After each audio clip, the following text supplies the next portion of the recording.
In this section, guys, we'll begin with the most important section of general pharmacology, and that is pharmacokinetics. I'll discuss overall. इस section में हम pharmacokinetics की बात करेंगे, पर उससे पहले मैं आपको ये बताना चाहता हूँ कि फार्माकोकाइनेटिक्स और डायनेमिक्स इन दोनों में अंतर क्या होता है, right? So discuss pharmacokinetics, no doubt about it.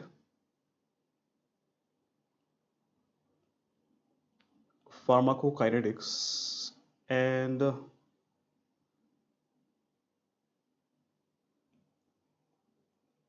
Pharmacodynamics. So general pharmacology में जैसे कि आपको पता होगा ये दो इंपॉर्टेंट चीज़ें हैं, फार्माकोकाइनेटिक्स और फार्माकोडायनेमिक्स. तो इससे पहले कि हम फार्माकोकाइनेटिक्स का डिटेल डिस्कस करें, let us try to understand what is the difference between pharmacokinetics and pharmacodynamics. Now guys, as you can see here, even these two, kinetics and dynamics, they are not made up of single word, rather they are made up of two words. Like pharmacokinetics, guys, it has been derived from two words. तो ये दो word से बना है, pharmakon, and the second word is kinesis. So ये दो Greek word हैं, pharmakon और काइनेसिस. फार्माकॉन का मतलब मैं पहले ही बता चुका हूं आपको. What is the meaning of pharmakon? Pharmakon means drug, whereas kinesis means movement, right? So school में आपने पढ़ा होगा साइंस में, kinetic energy half M V square. It is all about velocity, movement. In other words, pharmacokinetics अगर मैं कहूं तो pharmacokinetics, what is the meaning of pharmacokinetics? It is drug movement. मतलब ड्रग कैसे मूव करता है, कहां पर, where does it move? Guys, it is drug movement in the body. So patient के बॉडी के अंदर ड्रग कैसे मूव करता है? If I take a drug by oral route, how does it go into the small intestine, stomach, small intestine, then how does it go into the liver, then your circulation, then it goes into an organ, right? So this movement of the drug inside the body, तो जो drug आपके body में घूमता फिरता है, उस movement को हम क्या कहते हैं? फार्माकोकाइनेटिक्स. उसे हम कहते हैं फार्माकोकाइनेटिक्स. और फार्माकोडायनेमिक्स का मतलब क्या है? देखो, pharmacodynamics is also derived from two words, right? So here one word is pharmacon, another word is dynamos. So one word is pharmacon, another word is dynamos. And pharmacon, we have already seen, guys, pharmacon, it means drug, and dynamos, it means change. In other words, what is pharmacodynamics? It is drug-induced change. It is nothing but it is drug-induced change. Where? In the body again. So how the drug changes, what the drug changes in the body. For example, मैंने patient को drug दिया और body में क्या change हुआ? Body में क्या change हुआ? फॉर एग्जाम्पल, बॉडी में ब्लड प्रेशर कम हो गया, तो ये फार्माकोडायनेमिक्स है, मतलब इफेक्ट है. बॉडी में फॉर एग्जांपल ब्लड का ग्लूकोज कम हो गया, ब्लड का ग्लूकोज का लेवल कम हो गया, मैंने दिया तो पेशेंट का हार्ट रेट कम हो गया. तो ये जो इफेक्ट है, ड्रग इंड्यूस्ड इफेक्ट और चेंज इन द बॉडी, इसको हम क्या कहते हैं? फार्माकोडायनेमिक्स. ये आपके एग्जाम में एक सवाल पूछा भी गया है. Pharmacodynamics, it tells us about what of the drug, it tells us about effect of the drug. और वो इफेक्ट बनता कैसे है? ड्रग जो बॉडी में चेंज लाएगा, ब्लड प्रेशर में, ग्लूकोज में, हार्ट रेट में, etcetera, that is what is called as effect. So guys, in other words, sometimes they write in your text books, pharmacokinetics है क्या? फार्माकोकाइनेटिक्स है क्या? This is what body does to the drug. मतलब pharmacokinetics क्या है? हमारी body drug के साथ क्या करती है, वो उसको कहाँ लेके जाती है, कहाँ मेटाबोलाइज करती है, कहाँ से एक्सक्रीट करती है.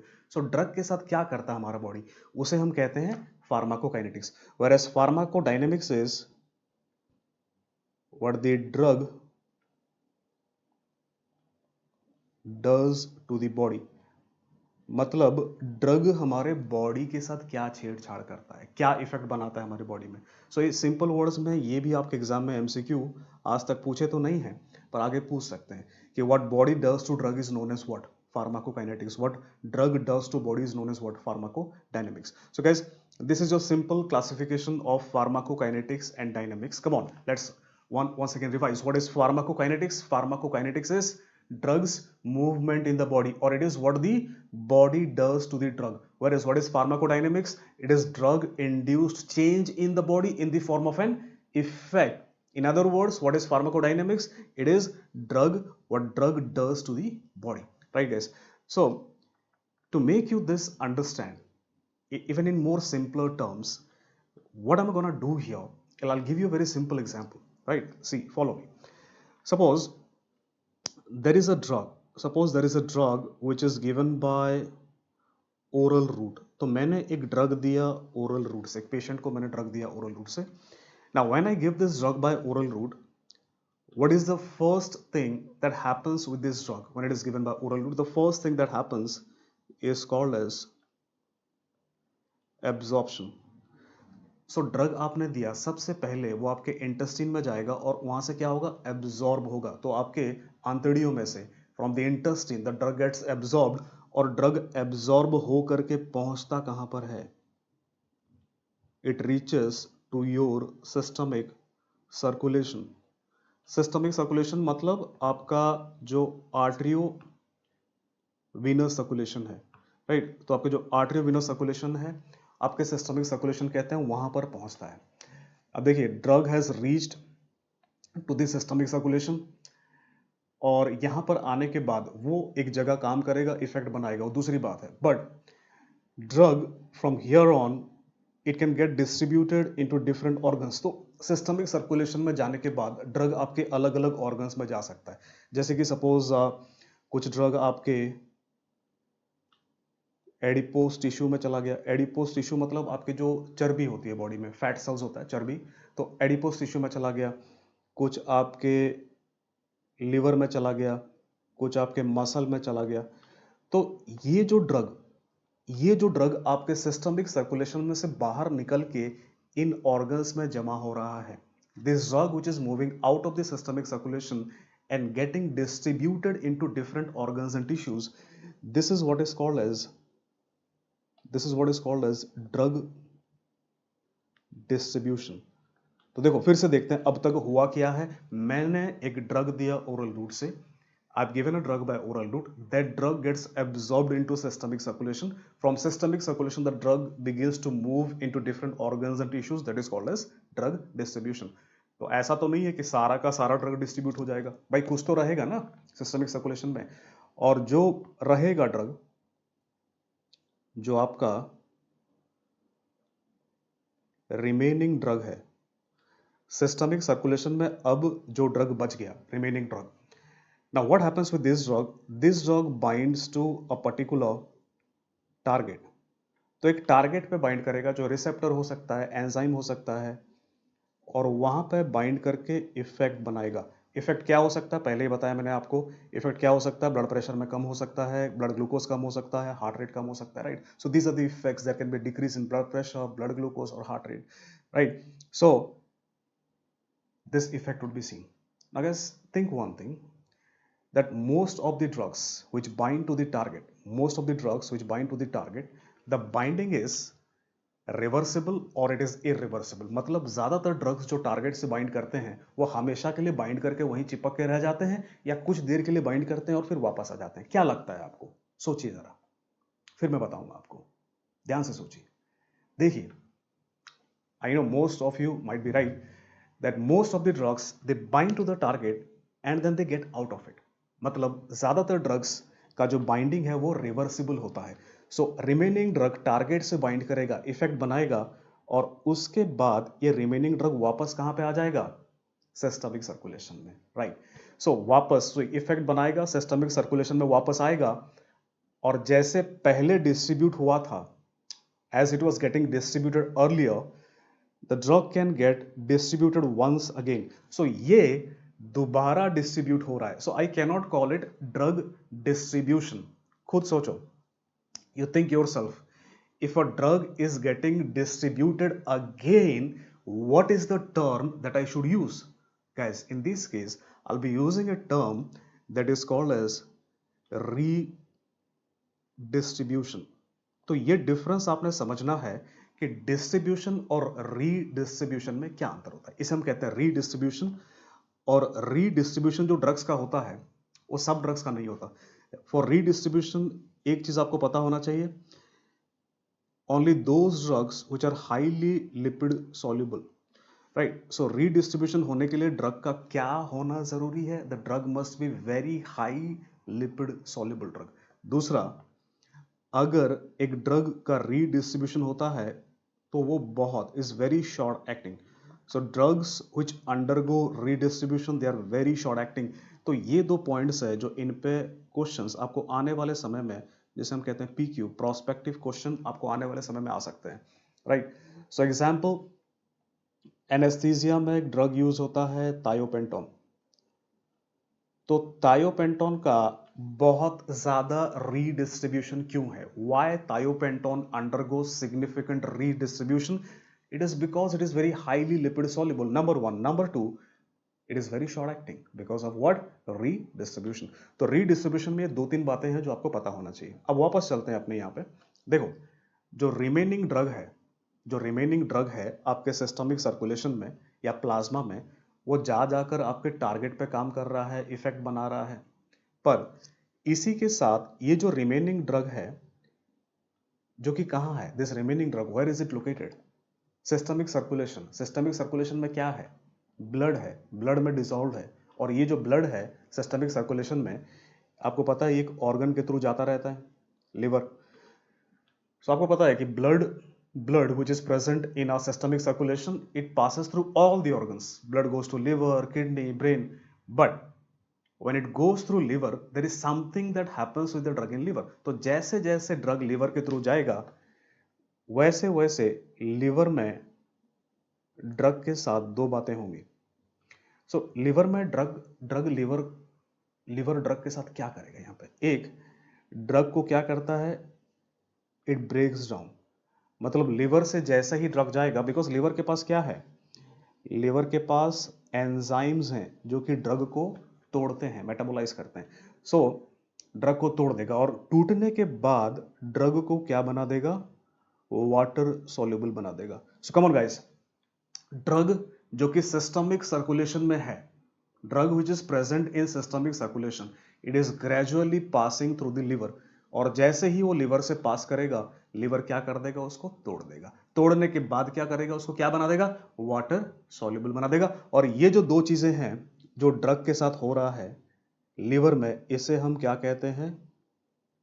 इसे हम कहते हैं मेटाबॉलिज्म. मतलब ड्रग का मेटाबॉलिज्म ग्रेजुअली हो रहा है. अब देखो यहां पे ध्यान से और समझो, ड्रग जो कि वाटर सॉल्युबल हुआ, वाटर सॉल्युबल बनने के बाद ये वापस कहां पे आता है? ये वापस आता है आपके सिस्टमिक सर्कुलेशन में. तो अब सिस्टमिक सर्कुलेशन मतलब कहां आ गया? आपके ब्लड में आ गया. तो ड्रग आपके सिस्टमिक सर्कुलेशन में आ गया, ब्लड में आ गया. जिस तरह as blood passes through liver, heart, brain, blood also passes through kidney में भी ब्लड जाता है. तो सिस्टमिक सर्कुलेशन में जो ब्लड है वो ग्रेजुअली किडनी से भी पास होके जाएगा. सपोज आपका किडनी है और किडनी में से जैसे जैसे बाहर जाएगा, तो जो वाटर सॉल्युबल ड्रग है, थोड़ी देर में बताऊंगा मैं आपको कि जो वाटर सॉल्युबल ड्रग है उसका क्या हो जाता है? वो बाहर चला जाता है. So it is excreted. So इसे हम क्या कहते हैं? ड्रग का एक्सक्रीशन कहते हैं. सो यहां पे देखो, ये पूरा कहानी है ड्रग का. This is the whole story of the drug from the moment it enters into your body till the moment it moves out of the body. मतलब आपके बॉडी में अंदर जाने से बाहर आने तक का पूरा कहानी है. फिर से देखें एक बार, फिर से देखते हैं, है कि नहीं? चलो. So drug, what I did here is I given this drug by oral root. Oral route से मैंने एक ड्रग दिया, एब्जॉर्ब हुआ, कहां पहुंचा? आपके सिस्टमिक सर्कुलेशन मतलब आपके ब्लड में पहुंचा, तो ड्रग कहाँ पे है अभी, ब्लड में है, so drug is in your blood, systemic circulation. अच्छा, ड्रग सिस्टमिक सर्कुलेशन में आने के बाद अलग अलग अलग ऑर्गन्स में, एडिपोस टिश्यू, स्केलेटल मसल, आपके लिवर, किडनी, हर जगह चला जाता है। तो ये जो ड्रग अलग अलग ऑर्गन्स में जाता है, इसे हम क्या कहते हैं, ड्रग का डिस्ट्रीब्यूशन कहते हैं, ड्रग का डिस्ट्रीब्यूशन कहते हैं। और जो बच गया drug, the remaining drug in your systemic circulation, अब ये वो ड्रग है जो जा करके टारगेट पे काम करेगा। फॉर एग्जाम्पल मैंने ड्रग दिया है जो कि हार्ट पे काम करे, तो ये जो ड्रग ब्लड में है वो जा करके आपके हार्ट पे एक रिसेप्टर पे काम करेगा, एक टारगेट पे काम करेगा, और टारगेट पे काम करने के बाद after the drug binds to target it will produce some effect, कोई तो इफेक्ट बनाएगा हार्ट में, जैसे कि हार्ट रेट को कम कर दिया उसने। पर most of the drugs binding is reversible, तो वो बाइंड करेगा, हार्ट रेट को कम करेगा, और वापस कहां आ जाएगा, वापस आएगा आपके प्लाज्मा में, और प्लाज्मा में वापस आने के बाद हो सकता है कि दोबारा डिस्ट्रीब्यूट हो जाए। तो जो दोबारा डिस्ट्रीब्यूट होता है, distribution which happens again, it does not happen with all the drugs, it happens only with some drugs which are, क्या बताया था मैंने, highly, very highly lipid soluble. और क्योंकि वो रीडिस्ट्रीब्यूट हो जाते हैं, ब्लड में से गायब हो जाते हैं, उनका इफेक्ट क्या हो जाता है, खत्म हो जाता है, मतलब वो क्या है, वेरी शॉर्ट एक्टिंग है, राइट। सो थायोपेंटोन का एग्जांपल दिया था मैंने। तो ये रीडिस्ट्रीब्यूशन में अपने को दो बातें याद रखनी है। नंबर वन, रीडिस्ट्रीब्यूशन जिनका होता है वो क्या होता है, very highly lipid soluble drugs होते हैं। दूसरा, जिनका रीडिस्ट्रीब्यूशन होता है, those drugs are very short acting drugs, right. Example is thiopentone. आगे हमने क्या देखा था, जो रिमेनिंग ड्रग है आपके ब्लड में, वो धीरे धीरे ही सही पर लीवर के थ्रू जा रहा है। And when the drug moves through the liver which has a lot of enzymes, what it does, it metabolises the drug. और ड्रग मेटाबॉलिज्म का मतलब क्या है, नंबर वन, ड्रग को तोड़ना, it breaks down the drug. Number two, drug को water soluble बनाना, तो पानी में वो सॉल्युबल हो सके। So both of these they come under metabolism. अब देखो, वाटर सॉल्युबल बनने के बाद वापस ड्रग कहां आता है, ड्रग वापस आता है आपके सिस्टमिक सर्कुलेशन में, मतलब ब्लड में वापस आ गया वाटर सॉल्युबल ड्रग। तो अब आपके ब्लड में नॉर्मल ड्रग भी है जो आपने दिया था, और वो ड्रग भी है जो मेटाबोलाइज हो चुका है।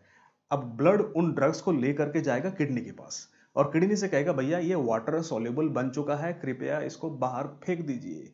किडनी क्या करेगा, वाटर सॉल्युबल जो बन चुका है उसको बाहर फेंक देगा, और जो नॉर्मल ड्रग है उसको नहीं फेंकेगा। तो वो ड्रग बॉडी से बाहर चला गया, क्या कहते हैं हम इसको, we call this as excretion of the drug, right guys.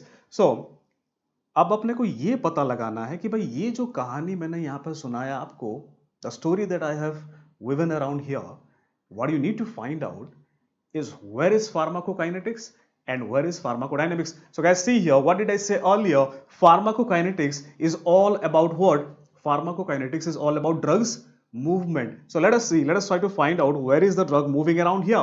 Number one, the drug is moving around when the drug is getting what, when the drug is getting absorbed. Number two, the drug is moving around when the drug is getting distributed. तो पहले वो absorb हो रहा है, तो move कर रहा है, आपके ओरल कैविटी से गया, इंटेस्टाइन में गया, फिर ब्लड वेसल से जाते हुए आपके सिस्टमिक सर्कुलेशन में पहुंचा, तो मूव कर रहा है, फिर डिस्ट्रीब्यूट हो रहा है, तो ये भी मूव कर रहा है। नंबर थ्री, मेटाबॉलिज्म के लिए मूव कर रहा है, मैंने आपसे कहा ड्रग ग्रेजुअली धीरे धीरे मूव कर रहा है, कहां, लीवर के थ्रू, तो क्या हो रहा है, मेटाबोलाइज हो रहा है। नंबर फोर, ड्रग जब एक्सक्रीट हो रहा है तो मूव कर रहा है, कैसे, वो आपके ब्लड में से किधर जा रहा है, किडनी में जा रहा है, और किडनी से बाहर जा रहा है, so drug is moving through the kidney out of the body, and that is also movement. So guys, all in all, I can say that drug distribution, absorption, metabolism, and excretion, these are four things. These are four things, guys: drug absorption, distribution, metabolism, excretion. These four things together, they constitute pharmacokinetics. चारों मिलके बनाते हैं, इसलिए in short we say pharmacokinetics is nothing but pharmacokinetics is ADME. Come on guys, pharmacokinetics में चार चीजें हैं. What are the four things in pharmacokinetics? Absorption, distribution, metabolism, excretion. ADME short form याद रखना, बहुत आसानी है. आपके एग्जाम में ये सवाल पूछा गया है, ये ऑलरेडी पूछा गया है कि what is pharmacokinetics और ADME क्या होता है, pharmacokinetics होता है. So what is ADME? It is pharmacokinetics. So why ADME is pharmacokinetics? Because ADME, absorption, distribution, metabolism, excretion में इसमें ड्रग क्या कर रहा है, ड्रग मूव कर रहा है, राइट? क्लियर है? आई होप आपको क्लियर हो गया होगा कि फार्माकोकाइनेटिक्स किस बला का नाम है या किसे कहते हैं फार्माकोकाइनेटिक्स। अब बात करते हैं फार्माकोडायनेमिक्स की। देखो, इससे पहले मैंने आपको क्या बताया था, फार्माकोडायनेमिक्स क्या है? ड्रग जो कि बॉडी में इफेक्ट बना रहा है उसे हम कहते हैं। तो भाई ये जो एग्जाम्पल, ये जो कहानी मैंने बुना है यहां पर, इस कहानी में आपको क्या लगता है कौन है फार्माकोडायनेमिक्स? भाई इफेक्ट को देखो ना, इफेक्ट किधर मिल रहा है आपको? इफेक्ट यहां मिल रहा है। कौन लेके आ रहा है इफेक्ट? ड्रग। कहां पे काम करके? टारगेट पे। मिल गया ना आपको फार्माकोडायनेमिक्स। सो फार्माकोडायनेमिक्स क्या है? Drug acting on the target giving us effect, this part is called as pharmacodynamics. So pharmacodynamics में इफेक्ट है, पर वो इफेक्ट किसकी वजह से है? ड्रग की वजह से है। ड्रग जो कि कहां पे काम करता है? टारगेट पे काम करता है। सो फार्माकोडायनेमिक्स में तीन चीजें हैं, ड्रग, टारगेट, इफेक्ट। तो ये सवाल आपको पूछा गया, मैंने बताया था आपको इससे पहले भी कि pharmacodynamics, they have asked you pharmacodynamics is about drugs what? It is about drugs effect. So guys, I hope you would have understood the basic subtle difference between pharmacokinetics and pharmacodynamics. These two are entirely different. ये दोनों बिल्कुल ही अलग हैं। तो जैसे कि मैंने कहा था कि इस टॉपिक में जो हमारा मेन मकसद है फार्माकोकाइनेटिक्स को डिस्कस करना, पर उससे पहले मैं ये चाहता था कि आपको ये समझा दूं कि काइनेटिक्स और डायनेमिक्स में डिफरेंस क्या है, राइट? तो समझना, देखो समझना जरूरी है। व्हाई? बिकॉज जब आप समझते हैं, when you understand things you remember them for longer period of time. तो जब आप चीजों को समझते हैं तो काफी लंबे समय तक याद करते हैं, और ये आप हमेशा कर सकते हैं। समझने की कोशिश करिए चीजों को। तो फार्माकोकाइनेटिक्स, फार्माकोकाइनेटिक्स डिस्कस करेंगे अपन, फार्माकोकाइनेटिक्स। और फार्माकोकाइनेटिक्स में जैसे कि मैंने बताया, told you already guys, pharmacokinetics is all about ADME और एब्जॉर्प्शन, डिस्ट्रीब्यूशन, मेटाबॉलिज्म, एक्सक्रीशन। तो पहला जो हम डिस्कस करेंगे यहां पे, that is absorption, right? So absorption के लिए एक सिंपल सा एग्जांपल लेके आपको समझाऊंगा कि ड्रग के एब्जॉर्प्शन होने के लिए हमें क्या चाहिए। सो सपोज एब्जॉर्प्शन समझने की कोशिश करते हैं। I have given a drug by oral root, suppose I have given a drug by oral root, तो वो कैसे एब्जॉर्ब होगा? अब खुद समझो, ड्रग ओरल रूट से देने के बाद, whenever I give a drug by oral root, the first thing it does is it moves into your small intestine, because वहां से सबसे ज्यादा एब्जॉर्प्शन होता है। तो ओरल रूट से ड्रग देने के बाद सपोज वो स्मॉल इंटेस्टाइन में जा चुका है। सो ये आपका स्मॉल इंटेस्टिनल ल्यूमेन है, स्मॉल इंटेस्टिनल ल्यूमेन में, और यहां पर ड्रग पहुंच चुका है। मैं कब कहूंगा ड्रग एब्जॉर्ब होगा? भाई ड्रग एब्जॉर्ब होकर कहां जाता है? जरा सोचो, किधर जाता है ड्रग? ब्लड में जाएगा ना, सिस्टमिक सर्कुलेशन में। तो सपोज ये आपका ब्लड वेसल का ल्यूमेन है, ये आपका ब्लड वेसल का ल्यूमेन है, ये स्मॉल इंटेस्टिनल ल्यूमेन में। तो मैं कब कहूंगा एक ड्रग एब्जॉर्ब होगा? जब ड्रग स्मॉल इंटेस्टाइन के जो ल्यूमेन है उसके अंदर जो पड़ा हुआ है वहां से अगर ब्लड वेसल में चला गया तो मैं कहूंगा ड्रग एब्जॉर्ब हो रहा है। पर यहां से वहां क्रॉस करने के लिए बीच में उसको कुछ दीवारों को फांदना पड़ेगा। The drug has to cross through some walls, and what are these walls? The epithelial membrane of the intestine, the endothelial membrane of the blood vessel. और ये जो बायोलॉजिकल मेम्ब्रेन है हमारी बॉडी में, सेल्स, सेल्स के जो membrane है उसको क्रॉस करना पड़ेगा ड्रग को। और जरा सोचिए, सेल के मेम्ब्रेन किससे बने हैं? What are cell membranes made up of? Lipids. तो यहां पे जो बैरियर उसको क्रॉस करना पड़ेगा उसे हम कहते हैं लिपिड बैरियर। तो एक ड्रग को एब्जॉर्ब होने के लिए लिपिड बैरियर को क्रॉस करना पड़ता है, पर इतना सिंपल नहीं है। सेल मेम्ब्रेन, याद करिए, cell membrane are not just made up of lipids, they are also made up of what? They are also made up of proteins. तो जो सेल मेम्ब्रेन है यहां पे सिर्फ लिपिड नहीं है, यहां पे प्रोटीन्स भी हैं, यहाँ पे प्रोटीन्स भी हैं। और प्रोटीन्स जो हैं उनमें एक चार्ज होता है। Proteins are charged particles, ionize होता है, राइट? अब बात करते हैं हमारे ड्रग की। ड्रग कितना एब्जॉर्ब होगा, कितना एब्जॉर्ब नहीं होगा? तो देखिए, whenever I talk about a drug here, see the drug can be in two forms. Either we can have a drug without any charge, तो अगर ड्रग के पास कोई चार्ज नहीं है, या फिर I can have a drug which is a charge। तो अगर ड्रग के पास चार्ज है, अगर ड्रग के पास चार्ज है तो उसे हम कहते हैं आयनाइज्ड ड्रग। आयनाइज्ड ड्रग का मतलब क्या है? उसके पास चार्ज है। अगर ड्रग के पास चार्ज नहीं है तो उसे हम क्या कहते हैं? उसे हम कहते हैं अनआयनाइज्ड ड्रग। सो ड्रग जो कि आपके इंटरस्टेशनल ल्यूमेन में है, दो फॉर्म में हो सकता है, या तो वो चार्ज हो सकता है आयनाइज, या तो वो चार्ज नहीं हो सकता। अब इसका क्या असर पड़ेगा एब्जॉर्प्शन पे? देखो, अब थोड़ा सा केमिस्ट्री याद करो, जो स्कूल में बेसिक केमिस्ट्री आपने पढ़ा हुआ, राइट? तो उसके लिए मैं सबसे पहले आपको लेके जाऊंगा इस आयनाइज्ड वाले पे। अब देखो यहां पे सपोज ये चार्ज इक्वल हो गए, एक जैसे चार्ज हो गए, तो ये ड्रग क्या करेगा? जाएगा, टकराएगा, वापस आ जाएगा, रिपेल कर जाएगा। वो पता है equal charges they repel each other. But अगर चार्जेस यहाँ पे लेट अस सपोज अनइक्वल हो गए, नेगेटिव और पॉजिटिव हो गया, तो उसमें क्या होगा? ड्रग जाएगा और ड्रग जाके चिपक जाएगा प्रोटीन्स के साथ, मतलब ड्रग एब्जॉर्ब नहीं हो पाएगा। Which means what? Whenever the drug is ionize, it is not absorbed. तो ड्रग जब आयनाइज होता है, ड्रग जब आयनाइज होता है, तो वो ड्रग एब्जॉर्ब नहीं हो पाता, क्योंकि वो किसको क्रॉस नहीं कर रहा?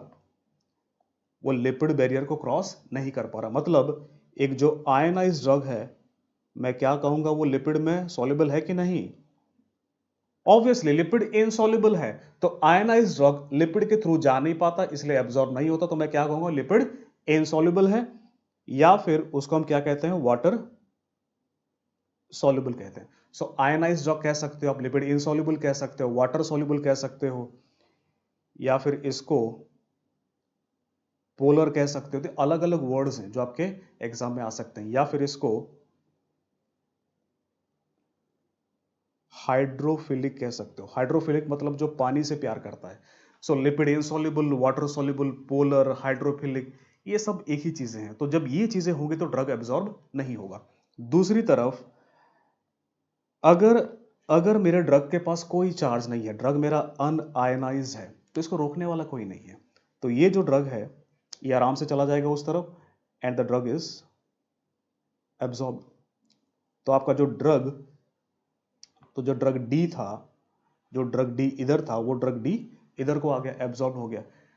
ये ड्रग एब्जॉर्ब हुआ क्योंकि ये लिपिड बैरियर को, because it is able to cross the lipid barrier, means it is lipid soluble और insoluble. It means unionized drugs, they are lipid soluble. तो अनआयनाइज्ड ड्रग क्या है? लिपिड soluble है। Lipid soluble है, या इनको हम नॉन पोलर कहेंगे, या हाइड्रोफोबिक कहेंगे। तो ये सब एक ही बातें हैं। अनआयनाइज है तो लिपिड soluble है, नॉन पोलर है, हाइड्रोफोबिक है। तो आपके एग्जाम में ये पूछा गया है, लिपिड soluble। सो कौन सा ड्रग एब्जॉर्ब होता है? ये सबसे इंपॉर्टेंट पॉइंट है। ड्रग के एब्जॉर्ब होने के लिए ड्रग का क्या होना जरूरी है? ड्रग के एब्जॉर्ब होने के लिए ड्रग का क्या होना जरूरी है? लिपिड soluble होना जरूरी है। अच्छा, तो ये जो लिपिड soluble ड्रग है, अनआयनाइज्ड है, जो इधर से उधर को चला गया, ये बायोकेमिस्ट्री में पढ़ेंगे आप लोग। जब मेरे पास एक सेमी परमेबल मेम्ब्रेन होता है और एक तरफ सॉल्यूट होता है, दूसरी तरफ चला जाता है वो, तो उसे हम क्या कहते हैं? उसे हम कहते हैं पैसिव डिफ्यूजन। तो जो लिपिड soluble ड्रग, ये जो लिपिड soluble ड्रग यहाँ पे एब्जॉर्ब हो रहा है, ये जो मैकेनिज्म है, इसे हम क्या कहते हैं? पैसिव डिफ्यूजन कहते हैं। तो देखो पैसिव डिफ्यूजन, इस पे आपको क्वेश्चन आया नहीं है, पर आने वाले समय में आ सकता है कि ड्रग के एब्जॉर्प्शन होने का सबसे जो कॉमन मैकेनिज्म है, उसे हम क्या कहते हैं? पैसिव डिफ्यूजन कहते हैं। या फिर आपको पूछ सकते हैं कि पैसिव डिफ्यूजन ड्रग का होने के लिए ड्रग का क्या होना जरूरी है? लिपिड soluble होना जरूरी है। ड्रग का क्या होना जरूरी है? लिपिड soluble होना जरूरी है, राइट? तो ये कुछ बातें इनमें। दूसरा, पैसिव डिफ्यूजन होने के लिए एक चीज और समझाना चाहूंगा मैं आपको, जो आने वाले समय में एमसीक्यू पूछ सकते हैं, दे कैन आस्क इन फ्यूचर, कि पैसिव डिफ्यूजन होने के लिए ड्रग को और क्या चाहिए? दूसरा चीज जो चाहिए वो कंसंट्रेशन ग्रेडियंट चाहिए। मतलब ड्रग का जो कंसंट्रेशन है, ड्रग का जो कंसंट्रेशन है, जब तक इंटेस्टिनल ल्यूमेन में ज्यादा रहेगा as compare to blood vessel lumen, तब तक एब्जॉर्ब होगा। सो पैसिव डिफ्यूजन में दो बातें हैं जो मैं चाहूंगा आप याद रखें आने वाले समय के लिए। One, passive diffusion, it happens with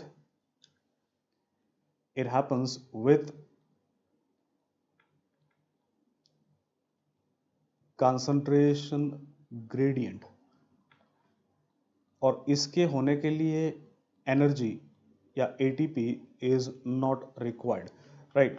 So passive diffusion concentration gradient के साथ होता है, और क्योंकि ग्रेडियंट अपने आप खींच के लेकर आता है, तो उसमें उसमें एनर्जी की ज़रूरत नहीं पड़ती। तो एनर्जी की ज़रूरत क्यों नहीं पड़ती? बिकॉज पैसिव डिफ्यूजन को अगर मैं आपके if I compare to something in day to day life, it is like swimming in a river down stream. मतलब एक नदी में आप अगर पानी के बहाव में तैरेंगे तो आपको अपनी एनर्जी लगानी पड़ेगी? नहीं लगानी पड़ेगी। That is the reason why this are two important guys points which they can ask you in future. ये प्रोस्पेक्टिव क्वेश्चन पॉइंट्स हैं जो फ्यूचर में आपको पूछे जा सकते हैं। तो यहाँ पे बहरहाल हमने क्या देखा? Absorption is most important point. Let us revise once again. Absorption. For absorption to happen, the drug must be what? The drug must be lipid soluble.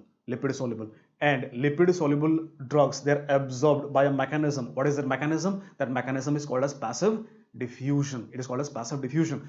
Passive diffusion होने के लिए क्या होना जरूरी है? Concentration gradient, right? And for passive diffusion, ATP is required or not? No, it is absolutely not required.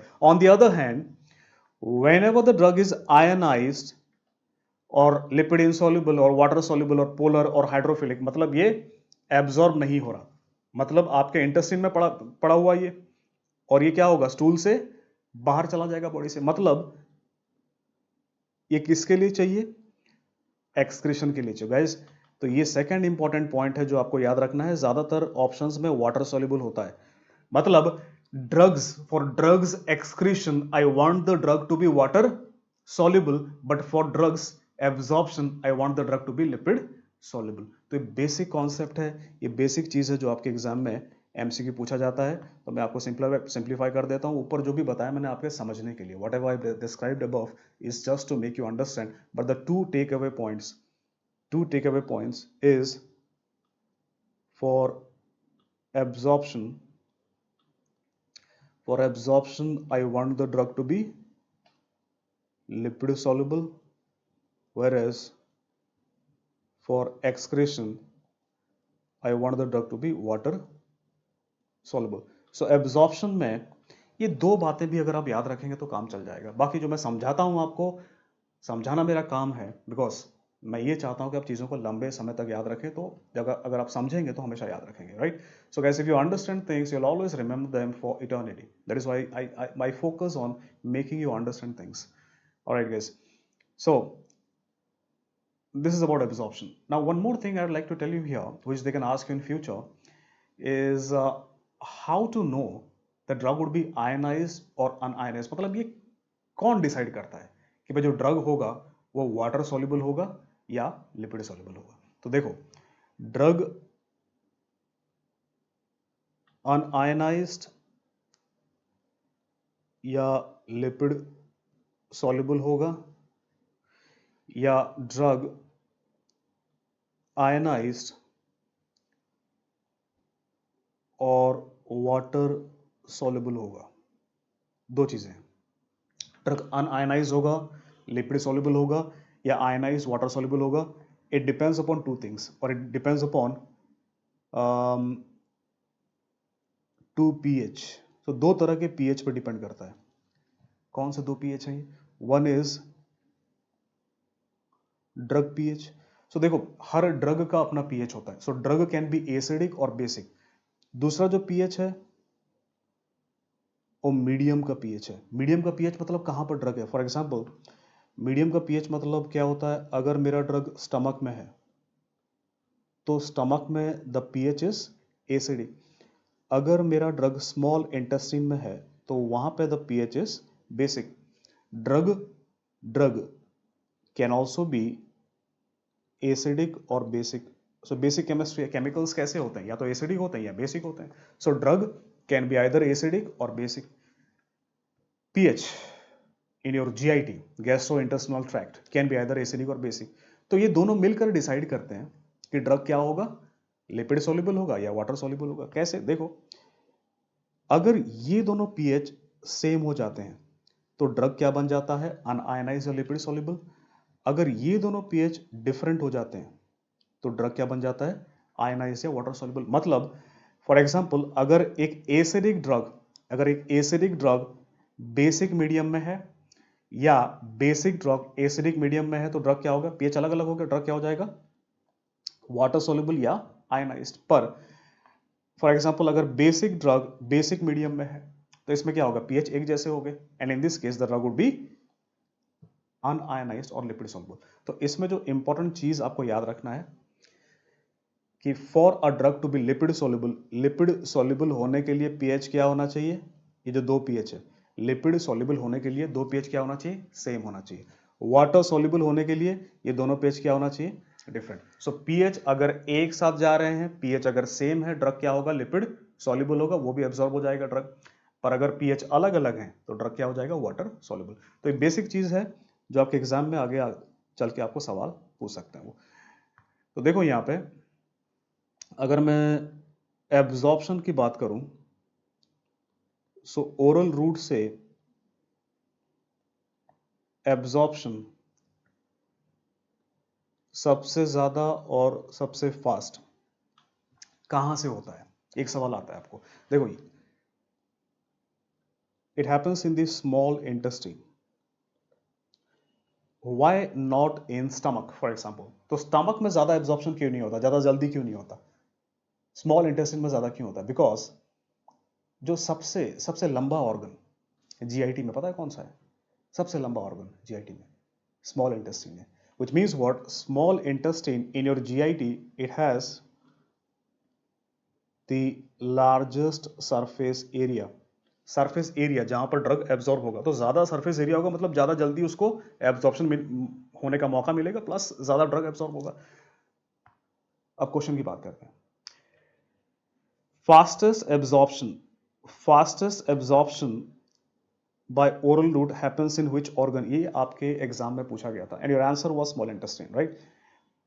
कल को अगर आपसे पूछते हैं मैक्सिमम कहां पे हो सकता है, तो ये प्रोस्पेक्टिव क्वेश्चन है, फिर भी आपका आंसर क्या होगा?